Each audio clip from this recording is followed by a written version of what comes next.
Olá a todos, sejam muito bem-vindos a esse nosso encontro de hoje, onde nós vamos mergulhar num tema de extrema relevância, eu considero, para a psicologia clínica e para a saúde também, de uma forma geral, que são os transtornos alimentares. Bom, meu nome é Carlos Henrique, eu sou psicólogo, sou integrante da Rede NAPEM, também do Instituto Lume, fazendo parte aqui desse nosso grupo de estudo do GENIBS, e com muita alegria, né, com muita satisfação, eu estou dando aqui a minha contribuição. Bom, e essa apresentação ela foi estruturada em colaboração com uma equipe, tá? Junto com a Júlia Bortolotti, a Mariana Zancan, a Camila Cabral e a Letícia Baggio. Nesse primeiro encontro, eu vou apresentar para vocês os transtornos alimentares para que nos encontros seguintes sejam apresentados instrumentos de avaliação escalas, né, os melhores instrumentos de rastreio, avaliação, e também a neuromodulação no tratamento dos transtornos alimentares.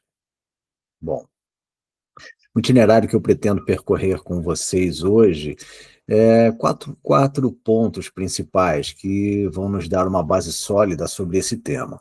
Bom, falar sobre um breve histórico dos transtornos alimentares, né, o conceito de transtornos alimentares, a classificação clínica e os principais tipos de transtornos alimentares, dados de prevalência e epidemiologia no mundo e no Brasil, de uma forma assim introdutória, e, por fim, uma reflexão sobre transtornos alimentares e o nosso momento atual. Bom, para contextualizar, é fundamental entendermos o que são os transtornos alimentares. Eles são perturbações graves do comportamento alimentar e se manifestam por modificações significativas nos padrões de ingestão de alimentos, e que geralmente estão no centro dessa perturbação é uma preocupação excessiva com o peso corporal, com a imagem física, e muitas vezes a prática exagerada de exercícios físicos.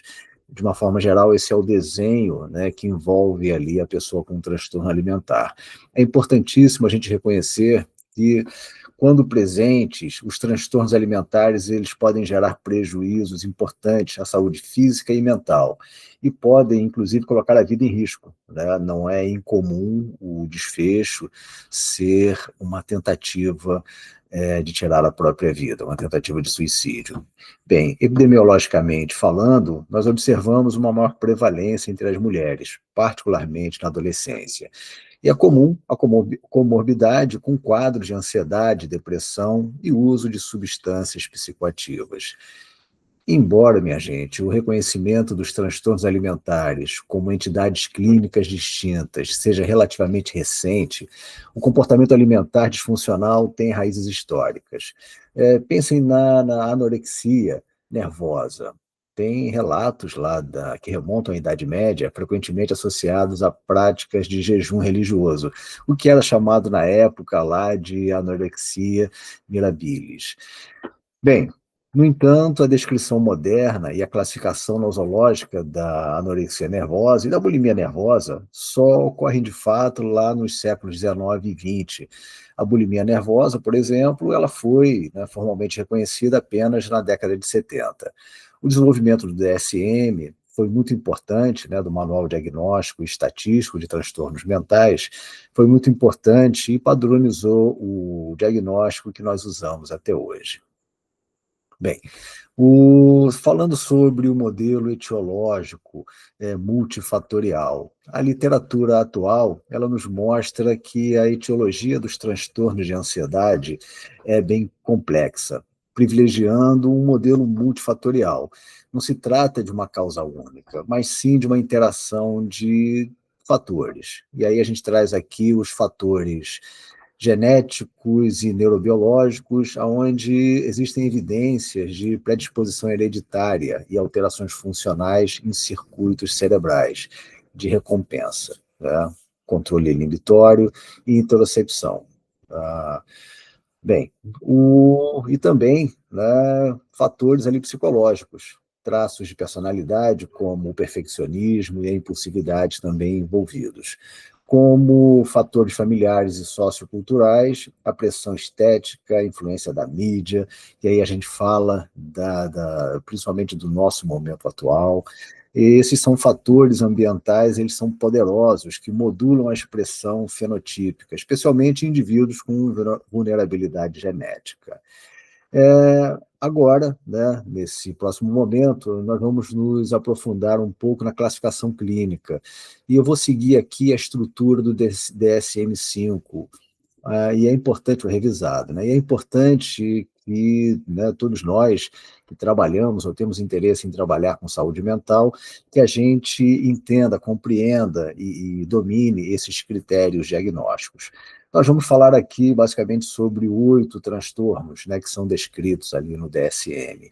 PICA, que é ingestão persistente de substâncias não nutritivas, transtorno de ruminação, que é regurgitação repetida do alimento, transtorno alimentar restritivo, evitativo, que é a restrição alimentar sem preocupação com peso, anorexia nervosa, restrição calórica e medo intenso de ganhar peso, a bulimia nervosa, e aí a gente fala da compulsão alimentar com comportamentos compensatórios, e o transtorno de compulsão alimentar, episódios recorrentes de compulsão sem purgação, outro transtorno alimentar especificado, que não satisfazem quando não são satisfeitos todos os critérios para transtornos específicos, e, por último, o transtorno alimentar não especificado, quando eles não satisfazem critérios para qualquer transtorno específico, mas trazem o aspecto do comportamento alimentar como ali inserido em alguma problemática físico-psíquica do sujeito. Vamos começar falando aqui sobre PICA, né? Esse transtorno que tem como característica a ingestão de substâncias não nutritivas, não alimentares. A gente tem ali até a foto de alguém repartindo, né, um tijolo, e vamos então aos critérios que devem ser conservados na forma original aqui, né, que veio do DSM, com relação a esse transtorno alimentar chamado PICA. Bom, critérios diagnósticos: ingestão persistente de substâncias não nutritivas, não alimentares, durante um período mínimo de 1 mês. Ingestão de substâncias não nutritivas, não alimentares e inapropriadas para o estágio do desenvolvimento do indivíduo, né? Então, o comportamento alimentar, o terceiro critério, ele não faz parte de uma prática cultural aceita, né? Entendendo a relação do sujeito com a cultura dele. E se o comportamento alimentar, como último aqui critério, ocorre no contexto de um outro transtorno mental, por exemplo, uma deficiência intelectual, e aí a gente está falando do transtorno do desenvolvimento intelectual, transtorno do espectro autista ou esquizofrenia, por exemplo. Ou condição médica, incluindo a gestação, e é suficientemente grave a ponto de necessitar de atenção clínica adicional, né? Bom, então, mais alguns aspectos desse transtorno: ele é sugerido a partir dos 5 anos de idade e a prevalência é maior em indivíduos com deficiência intelectual e pode ocorrer em gestantes. Os riscos, eles são sérios, e aí a gente observa a possibilidade de intoxicação, obstrução intestinal e de infecções. Como fatores psicossociais, a gente observa ali preditores dessa condição, negligência e principalmente também. Então, comorbidades também observadas, a gente tem ali o TEA, transtorno do espectro autista, e, como já comentado, o transtorno da deficiência intelectual. Ali, né, também a gente comenta que a prevalência estimada é em cerca de 5% das crianças com idade escolar. E isso vai aumentando significativamente em indivíduos com deficiência intelectual também, como já comentado, ocorre em ambos os sexos e é observado em aproximadamente 1/3 das gestantes, especialmente em casos de insegurança alimentar. Bem, agora o transtorno de ruminação, que envolve a regurgitação repetida do alimento. E então vamos lá aos critérios diagnósticos. Então, a regurgitação repetida do alimento durante um período mínimo de 1 mês, o alimento ele é regurgitado e pode ser remastigado novamente, deglutido ou então cuspido.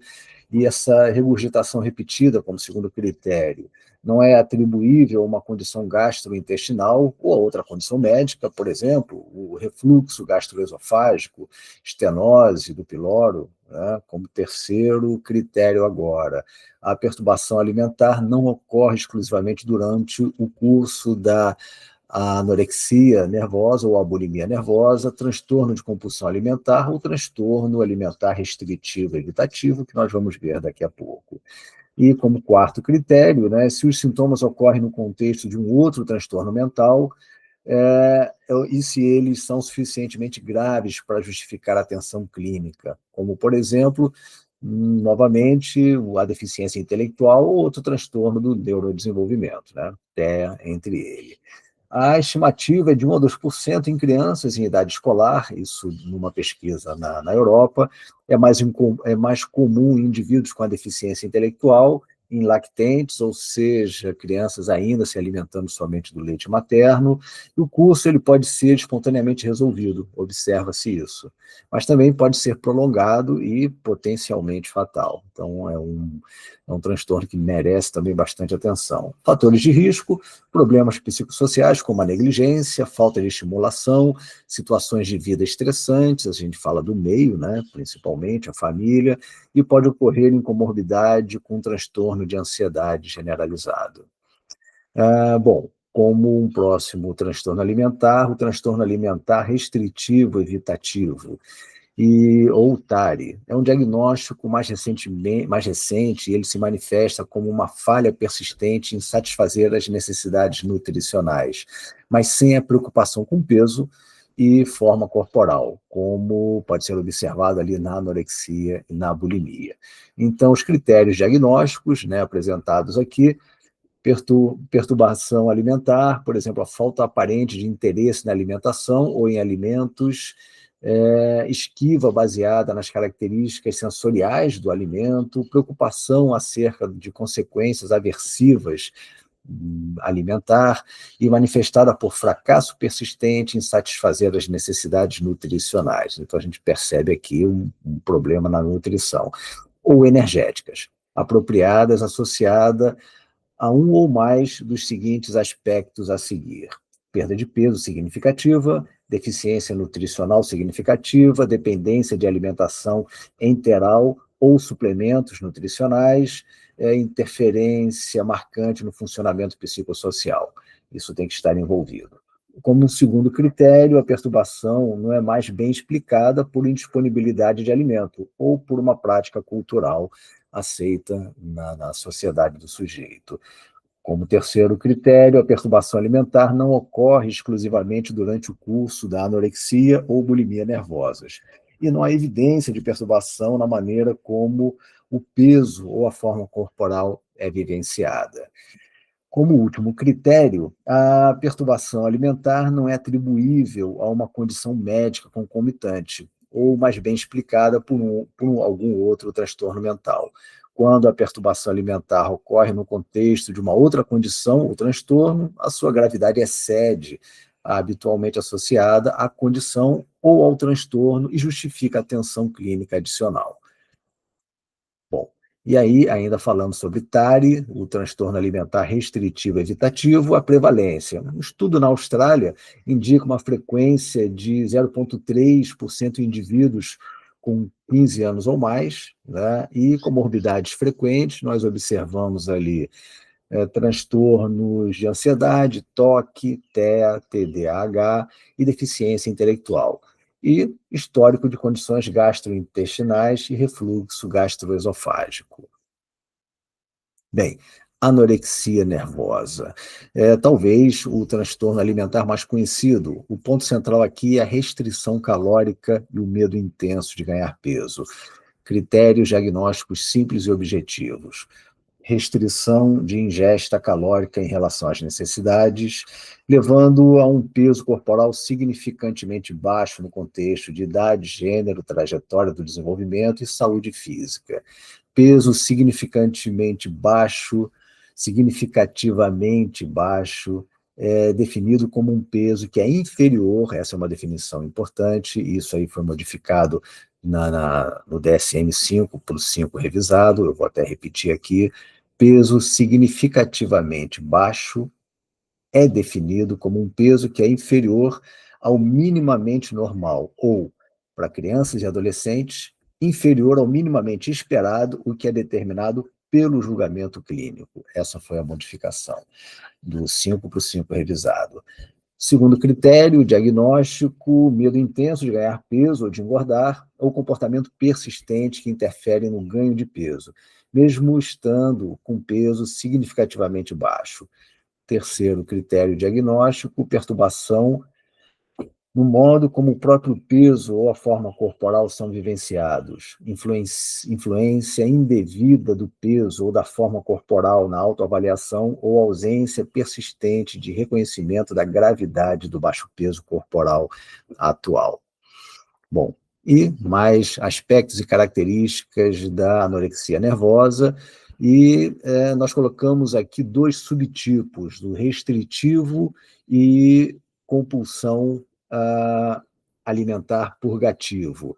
A alternância entre eles é comum, né? E as consequências médicas são graves, risco de suicídio é elevado, e fatores de risco incluem traços obsessivos na infância e culturas que valorizam a magreza. Então, subtipo restritivo, né? Perda de peso através de dieta, jejum ou exercício excessivo. O segundo subtipo, compulsão, purgativo, né? E purgação após episódio de hiperfagia ou pequenas quantidades de alimento, e alternância comum entre os subtipos ao longo do tempo. Coloco aqui, na esquerda, ali embaixo, o grau de gravidade, né, que é observado através do IMC em adulto e através do quartil do IMC em crianças e adolescentes. Então, é considerado com um acometimento leve, o IMC maior ou igual a 17, moderado, né, de 16 a 17, grave, de 15 a 16, e extremo quando é abaixo de 15. Bom, prevalência e característica. Nos Estados Unidos, os estudos mostraram uma prevalência nos 12 meses de 0 a 0,5%, e proporção feminino para o masculino de 10 mulheres para cada homem, o início típico na adolescência ou idade adulta jovem, risco do suicídio elevado, chegando a uma taxa de 12 por 100 mil por ano. Complicações médicas da anorexia nervosa, considerado um transtorno grave: cardiovasculares, ósseas, reprodutivas, psiquiátricas. E a cardiovascular: anormalidade nos sinais vitais, bradicardia, hipertensão, arritmias cardíacas, que são potencialmente fatais decorrentes da semi-inanição. Os comprometimentos ósseos: perda significativa de densidade óssea, osteopenia, osteoporose precoce, aumentando o risco de fraturas. Reprodutivas: amenorreia, interrupção ali da menstruação na mulher em idade fértil, irregularidades menstruais, comprometimento da função reprodutiva. E psiquiátricas, né, sintomas depressivos, isolamento social, irritabilidade, inflexibilidade de pensamento e comportamentos obsessivos. Bem, agora pulamos aqui para a bulimia nervosa. E o foco da bulimia nervosa está nos episódios recorrentes de compulsão alimentar, seguidos por comportamentos compensatórios e inapropriados, que vamos ver agora. Como critérios diagnósticos: o primeiro, episódios recorrentes de compulsão alimentar. Um episódio de compulsão alimentar é caracterizado pelos seguintes aspectos. Nós temos aqui 2 aspectos: ingestão em um período determinado, por exemplo, dentro de um período de 2 horas, de uma quantidade de alimento definitivamente maior do que a maioria dos indivíduos consumiria no mesmo período sob circunstâncias semelhantes. Sensação de falta de controle sobre a ingesta, né, sobre a ingestão durante o episódio. Por exemplo, sentimento de não conseguir parar de comer ou controlar o que e o quanto se está ingerindo. Como segundo critério diagnóstico, comportamentos compensatórios inapropriados, recorrentes, a fim de impedir o ganho de peso, como vômitos autoinduzidos, uso indevido de laxantes, diuréticos ou outros medicamentos, jejum ou exercícios em excesso. Como terceiro critério, a compulsão alimentar Os comportamentos compensatórios inapropriados ocorrem, em média, no mínimo, uma vez por semana durante 3 meses. Quarto critério diagnóstico, a autoavaliação é indevidamente influenciada pela forma e pelo peso corporal. E, como quinto critério diagnóstico, a perturbação não ocorre exclusivamente durante episódios de anorexia nervosa. Bem, a bulimia nervosa, aspectos epidemiológicos e as complicações, e diferente da anorexia nervosa, indivíduos com a bulimia nervosa geralmente apresentam peso normal ou sobrepeso. O pico de prevalência é no final ali da adolescência e início da idade adulta, e complicações médicas podem incluir lacerações esofágicas, arritmias cardíacas, a perda de esmalte nos dentes, a inflamação aqui, na irritação na área aqui da garganta, né, de onde se passa a comida e onde se tem ali também o processo do vômito, e a comorbidade com transtornos bipolares e depressivos é alta. Então, a gravidade é considerada, né, quando a gente observa essas situações: comportamentos compensatórios inapropriados por semana. De 1 a 3, leve; 4 a 7, moderado; 8 a 13 é grave. 8 a 13, a gente já está falando de 1 a 2 por dia, né? E extrema, média de 14 ou mais, ou seja, 2 vezes por dia, daí para mais. 10 para 1, 10 mulheres para cada homem, que é o que é observado, e o índice de massa, né, típico, peso normal, ou sobrepeso em adultos, né, pode ser observado. Então, o IMC de 18 a 30. Complicações médicas e comorbidades, já comentamos aqui, né? Então, o alto risco de suicídio, o alto risco elevado e do comportamento suicida, ideação suicida, e comorbidades também já comentamos. Bom, TCAP, transtorno de compulsão alimentar periódica, caracterizado por episódios de compulsão alimentar, mas sem os comportamentos compensatórios inapropriados que podem ser observados na bulimia nervosa. Os critérios diagnósticos são episódios recorrentes de compulsão alimentar. Um episódio de compulsão alimentar é caracterizado pelos seguintes aspectos, 2 aqui: ingestão em período determinado, dentro de cada período, 2 horas, de uma quantidade de alimento definitivamente maior do que a maioria das pessoas consumiria no mesmo tempo, sob circunstâncias semelhantes, o mesmo ali observado na bulimia, né?